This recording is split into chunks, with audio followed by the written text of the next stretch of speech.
하나님 말씀 보겠습니다. 하나님 말씀 야고보서 4장 1절로 10절까지 말씀입니다.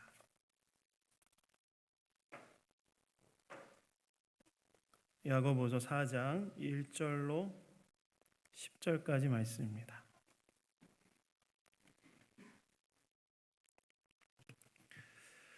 야고보서 4장 1절로 10절까지 말씀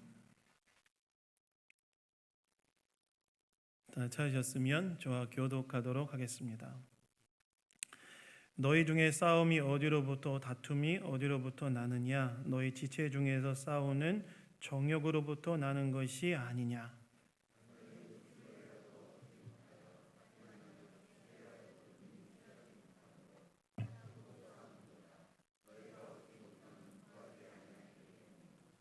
구하여도 받지 못함은 정욕으로 쓰려고 잘못 구하기 때문이라.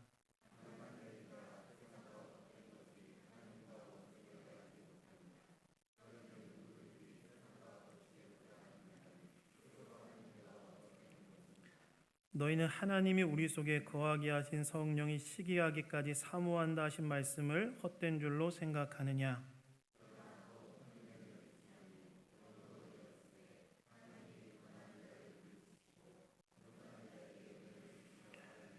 그런즉 너희는 하나님께 복종할지어다 마귀를 대적하라. 그리하면 너희를 피하리라.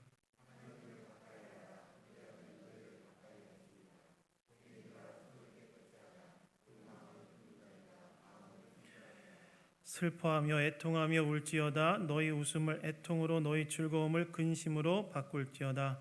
주 앞에서 낮추라. 그리하면 주께서 너희를 높이시리라. 아멘.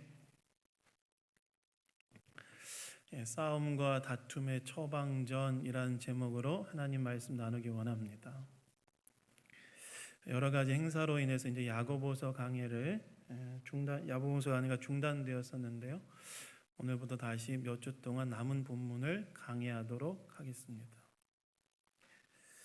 여러분, 우리가 병원에 가서 진료를 받고 나면 약국에서 약을 구입하기 위하여 받는 문서가 하나가 딱 있지요. 병원에 가서 이제 병에 대해서 진료를 받고 나면 약을 구입하기 위하여 받는 문서가 있어요. 그걸 뭐라고 말하냐면 처방전이라고 이야기하죠. 처방전. 저도 지난달에 이제 코로나 감염병에 걸렸을 때 병원에서 준 처방전을 가지고 약국에 가서 약을 타서 먹었던 기억이 있습니다. 약을 먹으면 어떻게 되죠, 여러분? 약을 먹으면 어떻게 되냐면 증세가 좀 완화되어지고 이제 병이 치료되지요. 병원에서 받은 처방전이 우리의 몸의 질병을 해결해 주는 방향을 이제 처방전이 제시해 준다는 거예요. 마찬가지로 교회 안에서 발생하는 싸움과 다툼의 문제를 해결해 주는 처방전이 있는데요. 그것이 무엇이냐? 오늘 본문에서 이제 야고보가 이에 대해서 이야기하고 있는데, 이 싸움과 다툼의 처방전이 무엇인지 이 주일 아침에 우리가 한번 생각해 보기를 원합니다. 여러분, 오늘 본문 1절을 보시면 야고보가 이렇게 말합니다. 너희 중에 싸움이 어디로부터 다툼이 어디로부터 나느냐라고 이렇게 야고보가 말해요. 야고보가 이 편지를 받는 성도들을 향하여서 너희 중에 있는 싸움과 다툼, 그것의 출처가 어디서부터 시작되는지 아느냐라고 질문했다는 거예요. 아마 이 편지를 야고보로부터 받고 있는 교회 안에, 성도들 안에 싸움과 다툼이 존재했던 것 같아요. 어떤 인격적인 충돌이 발생했던 것 같아요.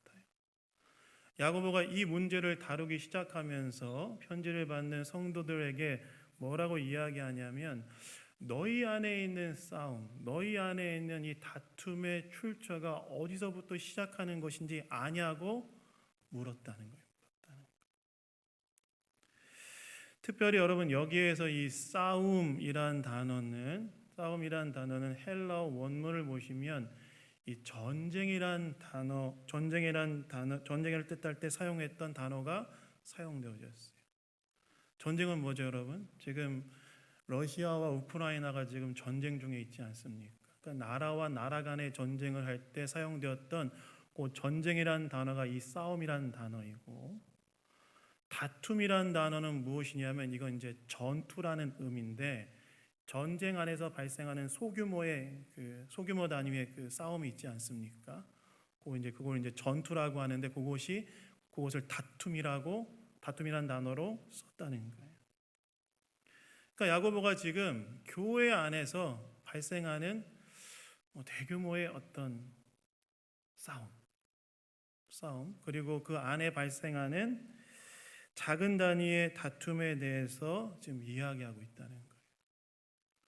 그러면서 이 싸움과 다툼이 어디서부터 비롯되는지 아느냐라고 지금 야고보가 편지를 받는 성도들에게 묻고 있다는 거예요. 너희 안에 있는 이 싸움, 너희 안에 있는 이 다툼, 그것이 어디서부터 비롯되는 것인지 아느냐, 그 출처가 무엇인지 아느냐라고 지금 묻고 있다는 거예요. 그러면서 오늘 보면 1절 후반부를 보시면 야고보가 뭐라고 이야기합니까? 그 싸움과 다툼의 원인이 뭐라고 이야기해요? 1절 후반부를 보시면 뭐라고 나오죠? 너희 지체 중에서 싸우는 정욕으로부터 나는 것이 아니냐, 이렇게 말합니다. 무엇이 성도들 사이에 인격적인 충돌을 만들어낸다고 지금 이야기하고 있느냐? 무엇이 성도들 안에 싸움과 다툼을 만들어낸다고 이야기하고 있냐면 바로 너희 안에 성도들 각자 안에 있는 정욕 때문이라고 지금 야고보가 이야기하고 있다는 거예요. 여러분, 정욕이 뭘까요? 정욕이 뭐냐면요, 정욕이란 단어의 뜻은 이런 뜻입니다. 정욕은 쉽게 말해서 자기 중심적인 이기적인 욕망을 말해요. 욕심. 정욕이란 건 뭐냐면 자기 중심적인 이기적인 욕심. 그것이 정욕이고, 이 정욕이 겉으로 표출되어져서 사람들 사이에 인격적인 충돌, 즉 싸움과 다툼을 만들어낸다고 야고보가 이야기하고 있다는 거예요. 외적인 요건이 일차적인 이유가 아니라 내적인 이유가 일차적인 이유라고 지금 야고보가 이야기하고 있다는 것입니다. 여러분, 사람은 원래 누구 중심으로 살도록 지음받았습니까? 사람은 원래 누구 중심적으로 살도록 지음받았어요? 네? 늘 이렇게 꿀먹은 벙어리로 계시면 제가 하나님 중심으로 살도록 지음받았죠. 하나님 중심으로. 하나님께서 처음 인간을 창조하실 때 인간은 하나님의 피조물로서 하나님을 의지하며 살도록 지으셨어요. 하나님 중심 살도록 지으셨다는 거예요. 근데 여러분, 인간이 어떻게 합니까? 하나님이 따먹지 말라고 했던 선악을 알게 한 나무의 열매를 따먹었죠. 그렇죠? 근데 이게 문제는 뭐예요? 인간이 선악을 알게 한 나무의 열매를 따먹었다는 것은 하나님의 말씀에 불순종하는 것도 의미가 있지만, 선악의 기준을 하나님으로 삼지 않고 무엇을 선악의 기준으로 삼고 살겠다는 것을 뜻했습니까? 내가 하나님 중심으로 살도록 지음받았고, 하나님 의지하며 살도록 지음받았고, 하나님이 선이라고 말하는 것과 하나님이 악이라는 것을 받아들이고 살기로 하나님 중심의 삶을 살도록 지음받은 인간이 선악을 알게 하는 나무의 열매를 따먹음을 통하여 어떻게 하는 거예요?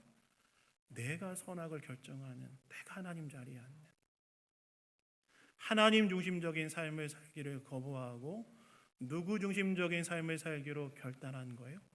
자기 중심적인 삶.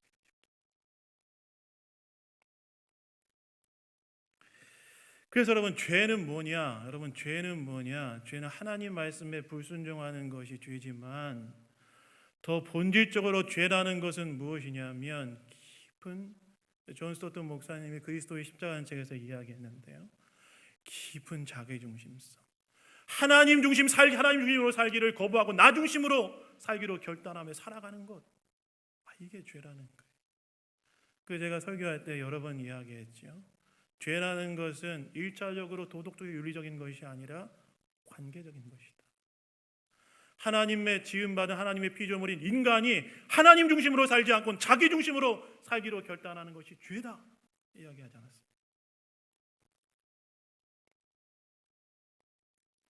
근데 여러분, 저희와 여러분이 예수 믿고 하나님 중심적인 삶이 회복되었지만, 그래서 여러분 이렇게 주일에도 나와 하나님 앞에 예배 드리는 거 아니겠습니까? 하나님 중심적인 삶이 회복되었지만 뭐가 문제예요? 아직 저와 여러분이 죄의 영향을 받고 있다는 거예요. 그래서 정욕이라는 것이 우리의 마음 가운데 일어날 수 있다는 거예요. 하나님 중심적인 삶을 살도록 우리가 회복되었지만 여전히 죄의 영향을 받아서 우리가 어떻게 되냐면 하나님 중심으로 살지 않고 자기 중심적인 이기적인 욕망과 욕심을 따라 살아갈 수 있다는 거예요. 그것이 겉으로 표출되었을 때 어떤 일이 발생하냐면, 그것이 겉으로 표출되었을 때 교회 안에 성도들 사이에 뭐가 발생하는 거예요? 싸움과 다툼이 발생합니다. 너희들의 지금 야고보가 싸움과 다툼이 어디서부터 비롯되어지느냐? 라고 야고보가 성도들을 향해 물으면서 무엇에서부터 시작된다고 이야기합니까?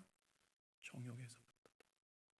하나님 중심이 아니라 자기 중심적인 이기적인 욕망을 추구하는 것에서부터 싸움과 다툼이 발생한다고 지금 말하고 있는 거예요.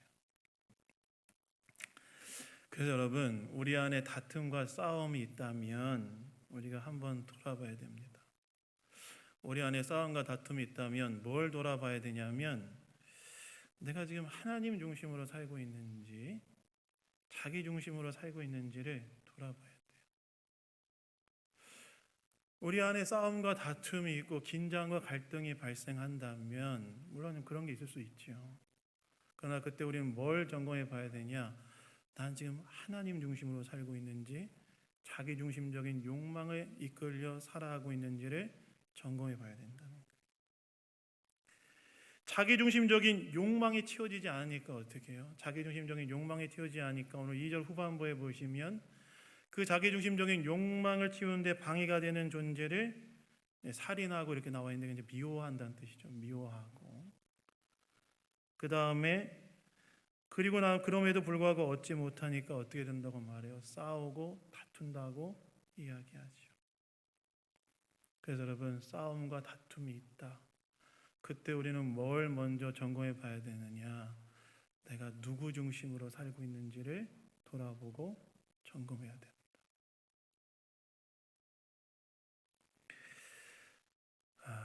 그래서 여러분, 하나님 중심으로 우리가 살아가야 되는 것이 필요합니다. 성도 하나님 중심으로 사는 거예요. 그럼 여러분, 하나님 중심으로 산다는 것은 무엇을 말할까? 하나님 중심으로 살아간다는 것.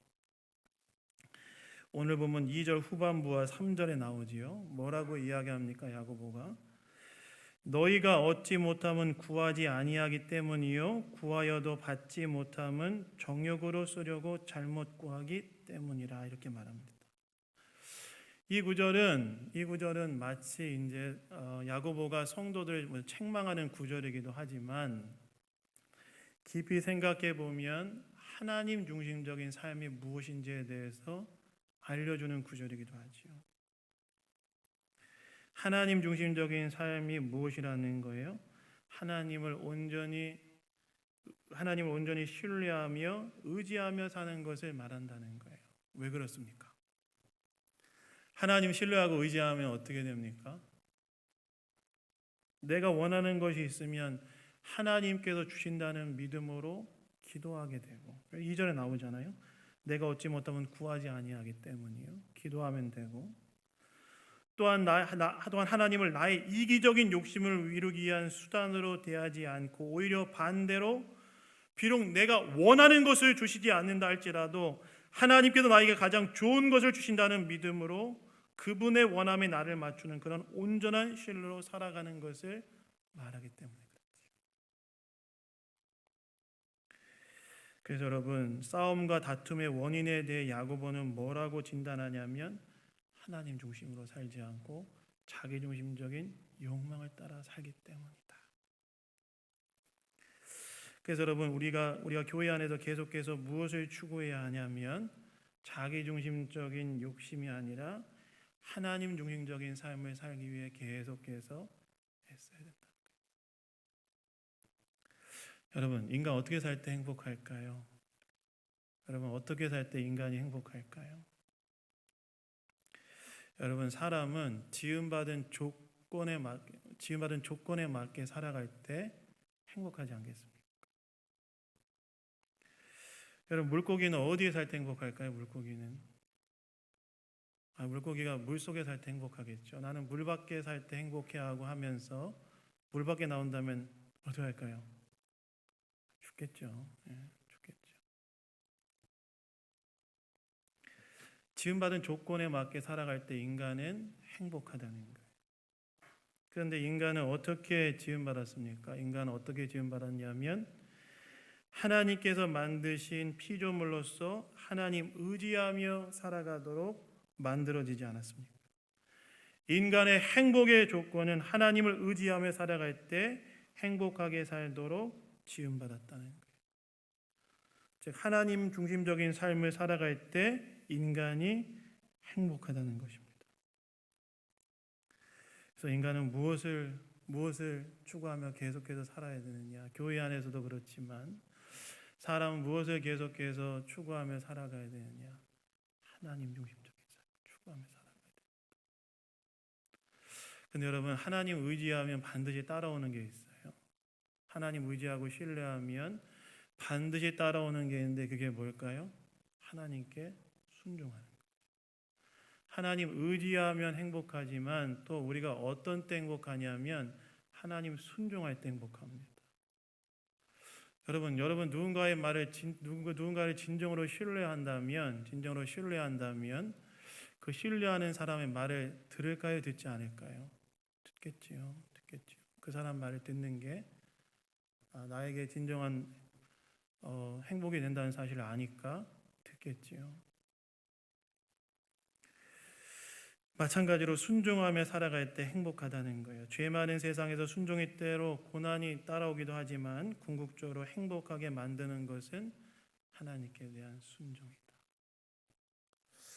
그래서 여러분 제가 아이들을 키우면서 아이들 마음에 딱 심어주고자 하는 게 있어요. 아이들 마음에 심어주고자 하는 것은 무엇이냐면 제가 지금 아이들한테 이걸 심어주려고 합니다. 아빠는 약속은 반드시 지킨다. 그걸 지키려고.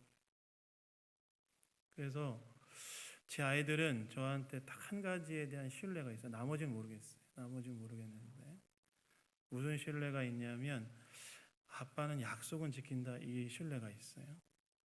그래서 제가 아이들하고 약속을 할 때 굉장히 그 약속에 대해서 신중하게 하려고 하고 그리고 한 번 한 약속은 반드시 지키려고 애를 씁니다. 아빠에 대한 신뢰를 이제 심어주려고 해요. 그러면 아빠가 한 약속에 대해서 아이들이 믿습니다. 그래서 제가 목표라는 바는 뭐냐면 나중에 제가 아이들이 컸을 때 너가 이렇게 하는 것이 진짜 너한테 좋은 일이란 말을 아이들한테 했을 때 애들이 그대로 하지는 않는다 할지라도 진지하게 생각할 정도까지는 만들어 놓고 싶어요. 약속을 꼭 지키려고 합니다. 근데 우리와 하나님과의 관계가 마찬가지라는 거예요. 정말로 하나님을 의지하고 신뢰하면 어떻게 됩니까? 순종하게 되죠. 그것이 정말 나에게 좋은 것이라는 사실을 아니까 순종하게 된다는 겁니다. 여러분 우리가 무엇을 추구해야 되느냐? 자기중심적인 욕망의 지배를 받는 것이 아니라 하나님 중심적인 삶을 살려고 해야 하고 그것이 진정한 나의 행복의 길이기도 하면서 동시에 교회 안에서의 싸움과 다툼이 사라지게 하는 길이기도 한다는 거예요.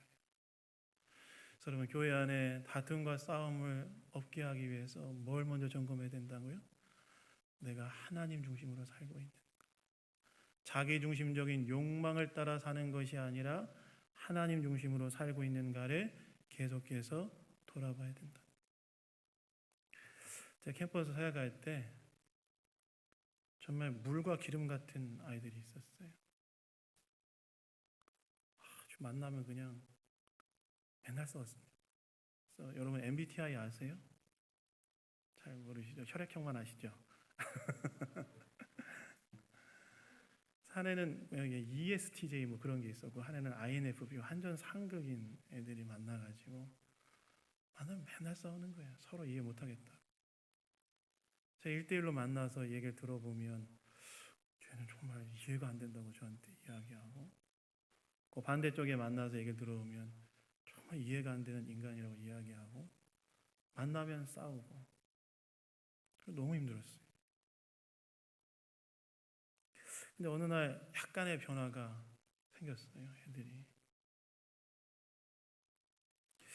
어떻게 변화가 생겼느냐, 하나님을 만나고 난 다음에 아이들이 자신의 뜻에 상대방을 맞추려고 하지 않고 맞추려고 한다는 사실을 깨닫고 조금씩 서로를 존중하기 시작하더라고요. 그리고 하나님의 눈으로 상대방을 조금씩 보기 시작했습니다. 그러니까 좀 달라지더라고요. 옛날에 막 죽일 듯이 서로 막 싸우더니만. 무슨 말입니까? 자기중심적인 모습에서 하나님 중심적으로 그들의 눈이 바뀌었을 때 서로를 바라보는 눈이 달라졌다는 거예요.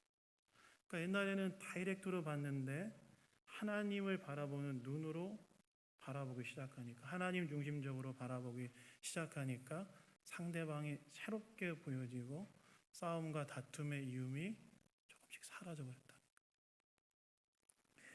그래서 여러분, 우리 안에 싸움과 다툼이 있다면 우리는 무엇을 계속해서 점검해야 되는가? 나는 하나님 중심으로 살고 있는가? 계속해서 점검해 봐야 된다는 거예요.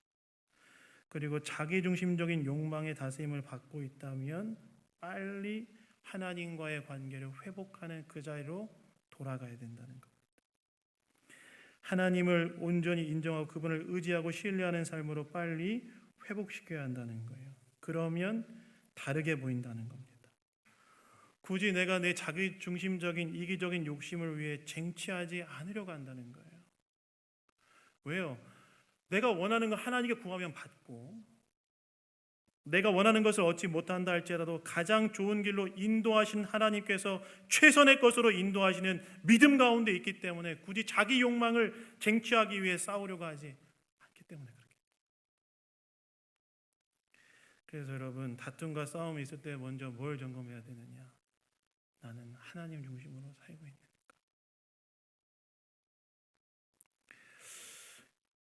옛날에 그 중세 시대 때 두 수도승이 오랫동안 화목하게 지냈다고 합니다. 오늘날 자신들의 생활이 너무 단조롭다고 느낀 이 수도승들이 이렇게 말했다고 해요. 한 수도승이 이제 다른 수도승을 이렇게 제안했대요. 매일의 이 따분한 생활을 한번 바꿔봅시다. 우리 수도원 밖에 사는 사람들처럼 살아봅시다. 그렇게 얘기했대요. 너무 이제 수도원 생활이 따분하고 둘만 지내니까 너무너무 따분해가지고 우리 세상에 사는 사람들처럼 살아보자고 얘기했다는 거예요. 그런데 이 이야기를 들은 수도승이, 그 제안을 받은 수도승이 너무 오랫동안 수도원 생활을 해왔기 때문에 세상 사람들이 어떻게 생활하는지 잘 떠오르지 않았다고 해요. 그래서 물었다고 합니다. 그들은 뭘 하며 삽니까? 세상 사람들은 뭐 하고 삽니까? 그러자 제안한 수도승이 이렇게 말했대요. 그들이 행하는 것 중에 하나가 싸움입니다. 싸움. 그래서 우리 싸워봅시다. 그러자 이 제안을 받은 수도승이 이렇게 물었대요. 이제 너무 오랫동안 이제 세상에서 이제 분리된 삶을 살았으니까 세상 사람들은 어떻게 싸웁니까? 이렇게 물었대요. 세상 사람은 어떻게 싸웁니까? 그러자 수도승이 이렇게 말했대요. 제안한 수도승이, 저 돌을 보십시오. 이제 이것을 사이에 두고 이 돌은 내 것이야, 우리 서로 한번 우겨봅시다. 그랬대요. 이 돌은 내 것이야.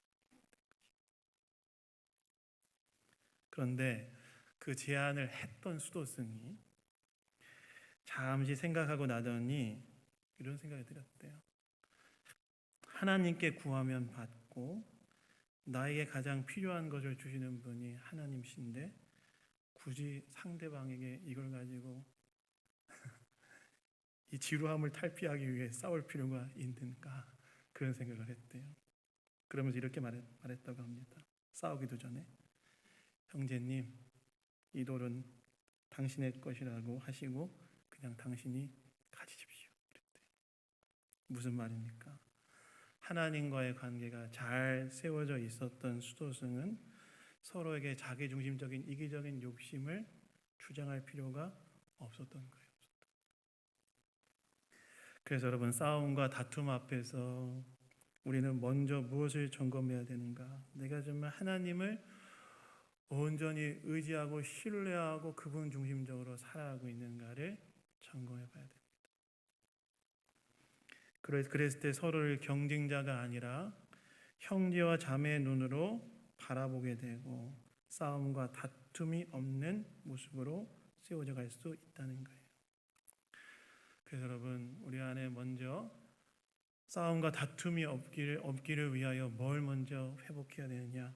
하나님 중심적인 삶을 회복하는 은혜가 저와 여러분 가운데 있기를 예수님 이름으로 축원합니다. 근데 여러분, 오늘 본문을 보시면 교회 안에 싸움과 다툼이 발생하는 이유가 하나님 중심적으로 살지 않고 자기 중심적인 욕망을 따라 살기 때문이라고 말한 이 야고보가 이 문제를 다른 방식으로 접근하기 시작해요. 그러면서 오늘 본문을 보시면 상당히 충격적인 말을 하는데, 뭐라고 말하냐면 성도들을 향해 가늠한 여인들아 라고 이야기합니다. 가늠한 여인들아. 여러분, 간음은 무엇입니까? 간음이라는 것은 무엇이냐면 결혼이란 제도 밖에서 일어나는 모든 성적 행위가 간음이지요. 근데 편지를 받는 성도들을 향해서 야고보가 지금 간음한 사람들아 이렇게 외쳤다는 거예요. 근데 여러분, 이 간음이라는 것은 구약 성경에 보시면 이런 성적인 범죄뿐만이 아니라 이스라엘 백성들이 우상 숭배를 할 때에도 그들을 향해 한 말이 이제 간음이라는 말을 쓰기도 했습니다. 그들이 하나님만이 아니라 다른 것을 섬길 때에도 간음했다고 말했다는 거예요. 즉 야고보가 한 이 말은 현재 편지를 받고 있는 성도들, 그러니까 1절부터 3절까지 나와 있는 자기중심적인 욕망의 정욕을 따라 살아가고 있는 성도들을 향하여서 뭐라고 이야기하고 있냐면 바로 너희들은 가늠한 자들, 우상 숭배한 자들이라고 지금 이야기하고 있다는 거예요. 여러분, 왜 자기중심적인 욕망인 정욕을 따라 살아가는 것이 우상 숭배와 같은 범죄일까요?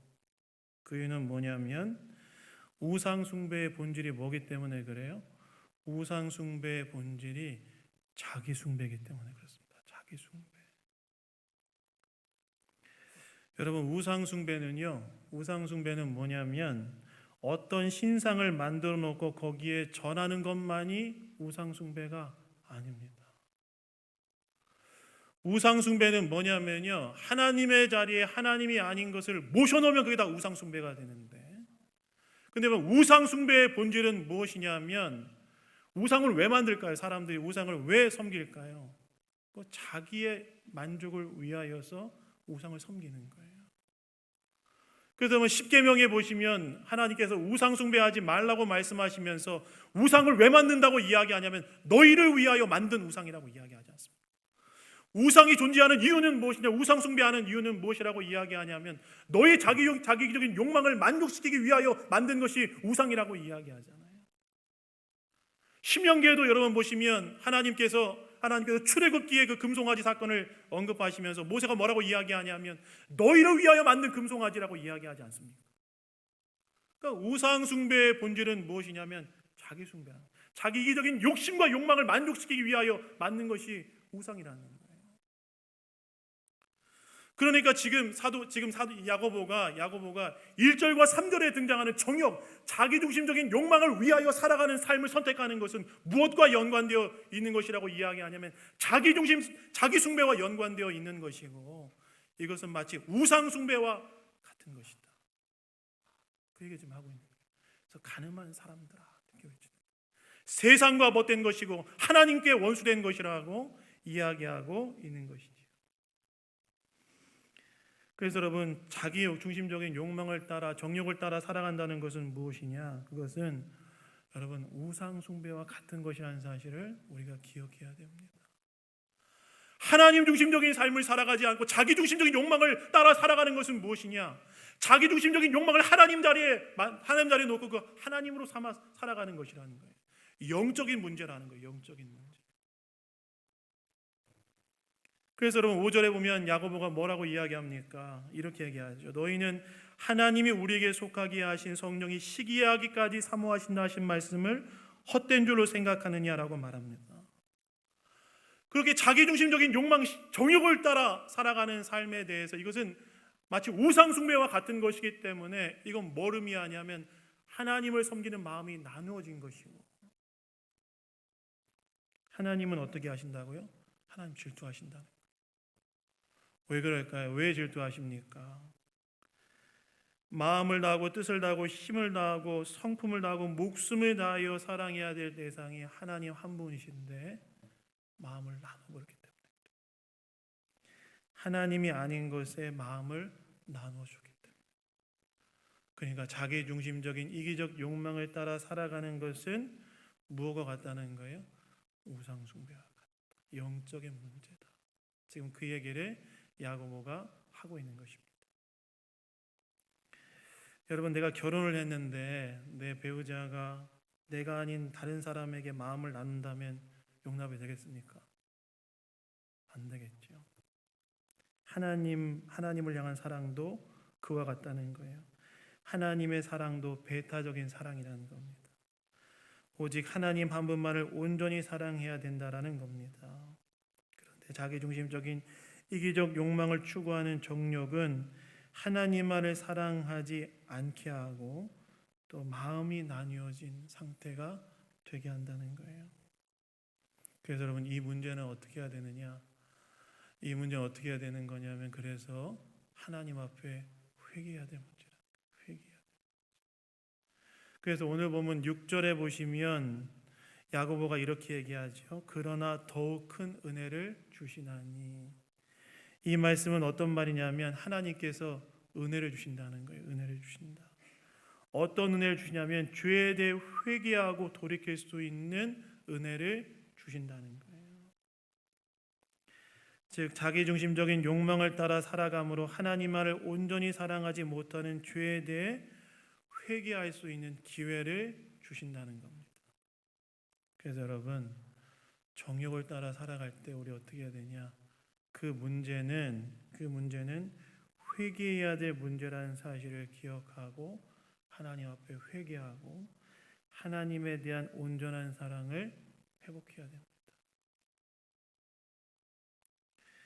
그래서 여러분, 정욕의 문제는 하나님 앞에 회개해야 될 문제라는 사실을 기억하시고 영적인 문제로서 철저하게 회개하시는 은혜가 저와 여러분 가운데 있기를 예수님 이름으로 축원합니다. 회개는 여러분 후회가 아니에요. 회개라는 것은 철저한 방향 전환을 의미합니다. 자기중심적인 삶을 철저하게 버리고 하나님 중심적으로 철저하게 돌이키는 것이 회개입니다. 그래서 회개라는 것은 여러분 전인격이 동반되어지는 거예요. 전인격. 지성, 감정, 의지가 동반되어지는 것이 회개입니다. 그래서 자기중심적인 이기적 욕망을 따라 살아가는 것이 죄라는 사실을 인식하고 그 다음에 그것에 대해서 감정적으로 아파하고 자기중심적인 이기적 욕망에 따라 살아가는 삶을 180도로 바꿔내어 하나님 중심적으로 살겠다고 의지적 결단을 내리는 것이 회개라는 거예요. 회개는 철저한 방향 전환이라는 것입니다. 그래서 여러분, 정욕을 따라 살아가는 것, 이것은 하나님 중심적인 삶을 회복해야 되기도 하지만 또 무엇이 필요하냐? 자기 욕망을 하나님 삼아 살았음을 기억하고 회개하고 돌이켜야 된다는 거예요. 그리고 하나님 한 분만을 사랑하는 자리로 돌아와야 한다는 것입니다.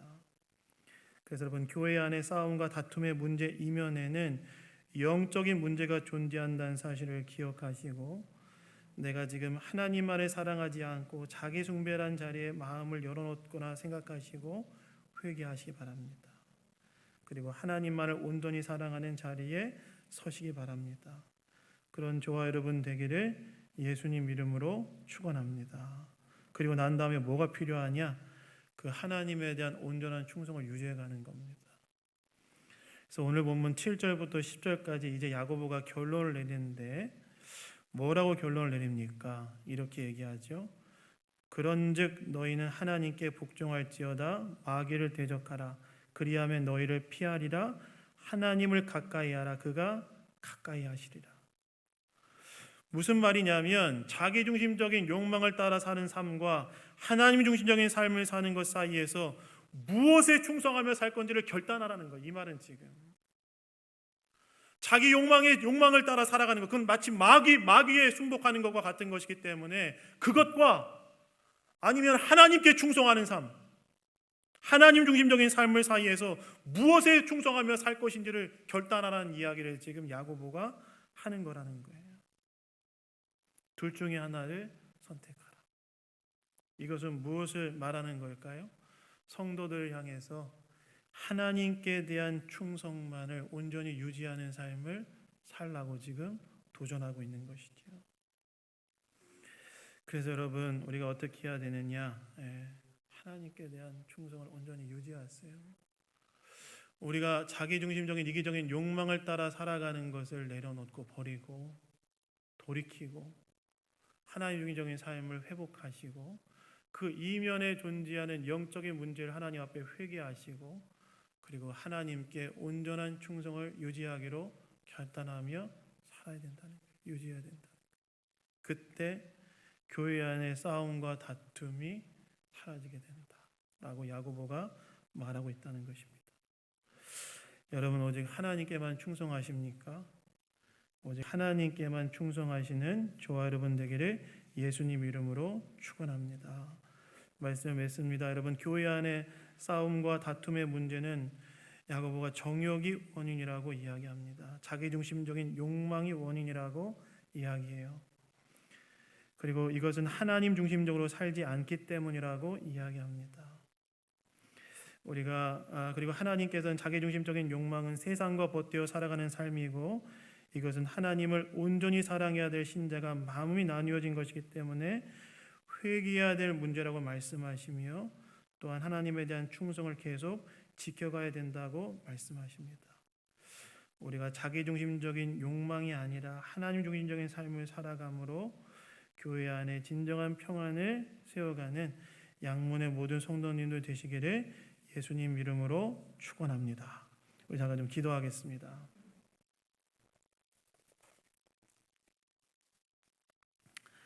하나님 아버지, 감사합니다.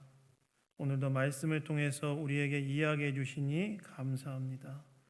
싸움과 다툼의 문제 앞에서 우리 안에 자기중심적인 이기적인 욕심이 있진 않은지 돌아보게 하시고, 오직 하나님 중심적인 삶을 회복하여 교회 안에 하나님의 평강이 충만할 수 있도록 역사하여 주시옵소서. 모든 것 주님께 맡겨드리며 우리를 구원하신 예수 그리스도의 이름으로 기도드렸습니다. 아멘.